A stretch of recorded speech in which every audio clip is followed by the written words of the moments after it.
Ajarlah kami berdoa. Pada suatu kali Yesus berdoa di suatu tempat. Ketika ia selesai berdoa, berkatalah seorang dari murid-muridnya kepadanya, "Tuhan, ajarlah kami berdoa, sama seperti yang diajarkan Yohanes kepada murid-muridnya."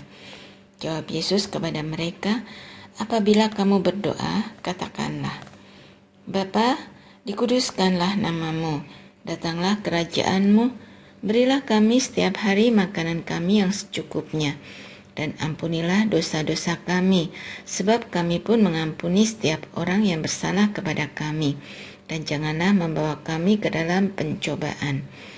Lalu katanya kepada mereka, "Jika seorang di antara kamu mempunyai seorang sahabat, dan pada tengah malam pergi kepadanya, dan berkata kepadanya, 'Sahabat, pinjamkanlah kepadaku 3 roti, sebab seorang sahabatku yang sedang berada dalam perjalanan singgah ke rumahku, dan aku tidak mempunyai apa-apa untuk dihidangkan kepadanya.' Bagaimana mungkin ia yang di dalam rumah itu akan menjawab, 'Jangan mengganggu aku, pintu sudah tertutup dan aku serta anak-anakku sudah tidur. Aku tidak dapat bangun dan memberikannya kepadamu.' Aku berkata kepadamu, sekalipun ia tidak mau bangun dan memberikannya kepadanya karena orang itu adalah sahabatnya, tetapi karena sikapnya yang tidak tahu malu itu, ia akan bangun juga dan memberikan kepadanya apa yang diperlukannya.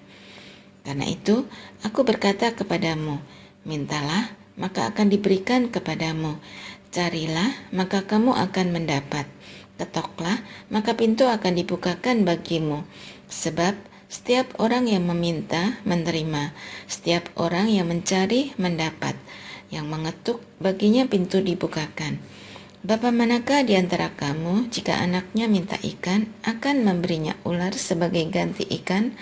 Atau jika ia minta telur, akan memberinya kalajengking? Jadi, jika kamu yang jahat tahu memberi pemberian yang baik kepada anak-anakmu, apalagi Bapamu yang di surga, ia akan memberikan Roh Kudus kepada mereka yang meminta kepadanya." Doa bukanlah kata-kata yang dirangkai indah untuk menyentuh langit. Doa adalah jendela jiwa, tempat hati berjumpa dengan Allah dalam kerendahan, kejujuran, dan pengharapan. Di Lukas 11, Yesus tidak hanya memberi kita kata-kata untuk diucapkan, tetapi juga hati yang siap untuk menyapa Bapa. Doa yang diajarkan Yesus, yang kita kenal sebagai doa Bapa kami, adalah doa yang ringkas, tetapi kaya makna. Doa ini mengarahkan pandangan kita pada Allah sebagai Bapa yang kudus dan berkuasa, namun dekat dan penuh kasih. Ia bukan sosok jauh yang tak terjangkau, tetapi Bapa yang merindukan persekutuan dengan anak-anaknya. Melalui doa ini kita diajar untuk menyembah terlebih dahulu sebelum meminta. "Dikuduskanlah namamu, datanglah kerajaanmu." Ini adalah cara kita menempatkan Allah di pusat, bukan diri kita. Lalu kita meminta secukupnya. "Berikanlah kami setiap hari makanan kami." Bukan berlebihan, tapi cukup. Kemudian kita memohon pengampunan dan bersedia mengampuni. Akhirnya kita berserah dalam kerendahan. "Janganlah membawa kami ke dalam pencobaan." Yesus tidak hanya berhenti di sana. Ia memberi ilustrasi yang mendalam tentang seorang sahabat yang mengetuk pintu malam-malam. Kerelaan memberi bukan hanya karena hubungan, tetapi karena keberanian si peminta yang tidak menyerah.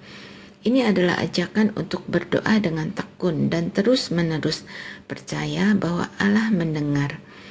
Lalu Yesus mengakhiri dengan pernyataan yang menggugah, "Jika kamu yang jahat tahu memberi yang baik kepada anak-anakmu, apalagi Bapamu yang di surga, ia akan memberikan Roh Kudus kepada mereka yang meminta kepadanya." Puncak dari semua permohonan kita adalah kehadiran dan kekuatan Roh Kudus. Doa bukan sekedar meminta hal-hal duniawi, tetapi juga membuka hati untuk menerima hadiah terbesar dari Allah sendiri, penyertaannya yang meneguhkan, membimbing, dan mengubahkan kita. Refleksikan. 1. Dalam doa-doa saya, apakah saya lebih sering menyembah atau meminta? 2. Apakah saya berserah untuk menerima kehendak Allah atau lebih banyak menuntut kehendak saya? 3. Bagaimana saya melihat kehadiran Roh Kudus sebagai jawaban atas doa-doa saya?